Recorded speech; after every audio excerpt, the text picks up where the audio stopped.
Inmediatamente te tendrás que ir de vuelta. Lo dicho, gracias por venir y tienes la palabra. Bueno, buenas tardes, gracias a todos los presentes y evidentemente por lo que veo me ha tocado la parte más difícil.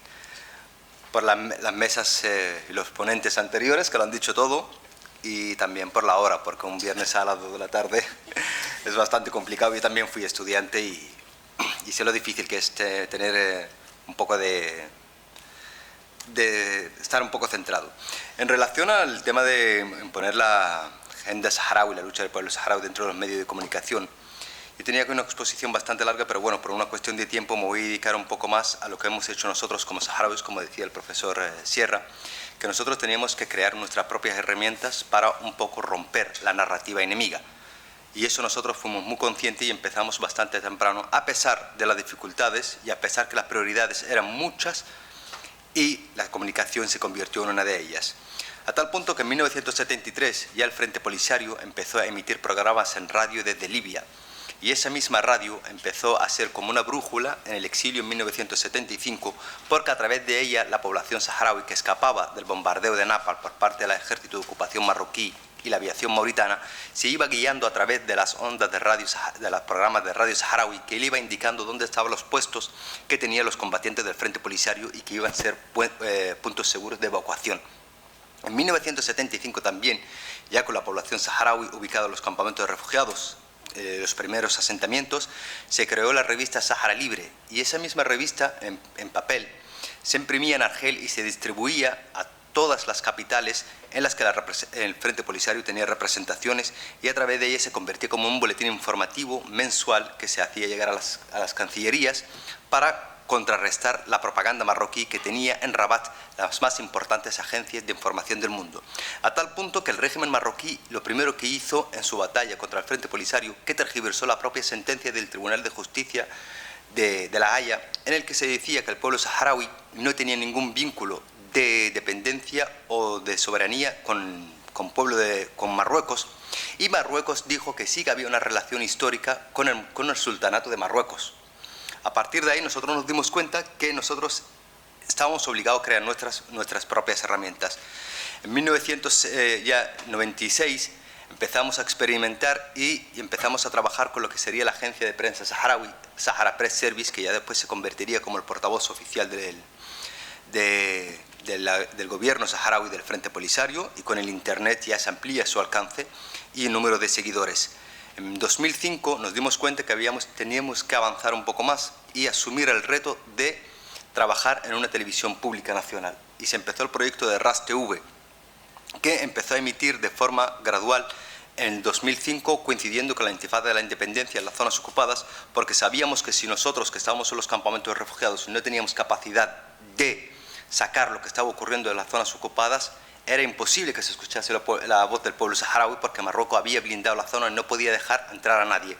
Si se acaba de expulsar a compañeros como Frank Carrión, pues se podrán imaginar ustedes entonces el bloqueo que existía en 2005 y en 2006. En 2012, allá entramos en una fase y empezamos a trabajar la televisión nacional saharaui en español. ¿Y la idea cuál era? Aquí teníamos tres vertientes básicas. Una es que el movimiento solidario tuviese una información actualizada y diaria audiovisual desde los campamentos de refugiados, que nosotros pudiésemos sacar lo que ocurría en las zonas ocupadas en español hacia el mundo, pero también tenía una connotación política, y era que defender el español como un segundo idioma. Y ese creaba una cierta relación con la expotencia colonial que era España. ¿Por qué? Porque el acta constitutiva de la Unión Africana se dice que se debía respetar las fronteras heredadas del colonialismo, y nosotros apostamos por el español porque es un elemento diferencial contra Marruecos, Mauritania y Argelia, que fueron colonias francesas, pero también porque nuestra gran plataforma solidaria a nivel político está en Latinoamérica, y eso nos ha convertido a nosotros como los latinos en África. Ahora, evidentemente, estamos bastante introducidos en redes, a través de plataformas solidarias, a través de medios alternativos, a través de periodistas independientes, pero también somos conscientes que la guerra mediática con Marruecos es asimétrica. Marruecos invierte muchísimos recursos en muchos centros, muchos medios de comunicación, propaganda mediática, control de medios y soborno incluso a políticos, que son los que después orientan la propia agenda de medios. a tal punto que aquí en España pues tenemos instituciones muy importantes que están muy influenciadas por Marruecos y que tienen un control bastante férreo sobre algunos medios. Y para que conozcáis de forma directa, pues la propia Fundación Tres Culturas, donde está el tridente España, Israel y Marruecos. Ya se pueden imaginar ustedes el mensaje que se puede construir desde ahí. Pero no solamente eso, sino que la propia intromisión de Marruecos en asuntos de España, sobre todo para influenciar hacia la visión del Sáhara Occidental, ha llevado más allá, sino que a financiar automáticamente medios y periodistas. Quiere decir que tenemos medios aquí en España que publican en español información relacionada con español y su financiación viene directamente desde Rabat. Quiere decir que son como si fuesen corresponsalías pero camufladas con otros nombres. Hay que sumarle a eso al soborno a grandes figuras políticas españolas que después son los primeros defensores de los intereses de Marruecos. Pues se puede citar como la exministra de Trujillo, donde defendió que Ceuta y Melilla deberían ser Marruecos, y era exministra del Gobierno de España. Se puede citar a exministros como Ana Palacios del Partido Popular, que hoy en día es miembro del lobby marroquí porque pertenece a lo que es el grupo de trabajo de la presa de fosfato marroquí, que es una de las primeras empresas en exportación de fosfato robado del Sáhara Occidental. Esos elementos después se convierten en portavoces de Marruecos y son los que van introduciendo de forma gradual el desinterés hacia el pueblo saharaui y van convirtiendo un poco en esa línea de que, vale, los saharauis habremos tenido alguna relación, pero nos interesa más nosotros, nuestro bienestar, a través del concepto de colchón de intereses. Hoy el ministro de Relaciones Exteriores de España, lo primero cuando le preguntan por el Sáhara Occidental, lo que intenta justificarlo en que hemos duplicado el intercambio económico con Marruecos. Pero entonces, ¿dónde está el derecho internacional? Quiere decir, a causa que somos capaces de dejar que se extermine un pueblo en base a nuestros beneficios económicos.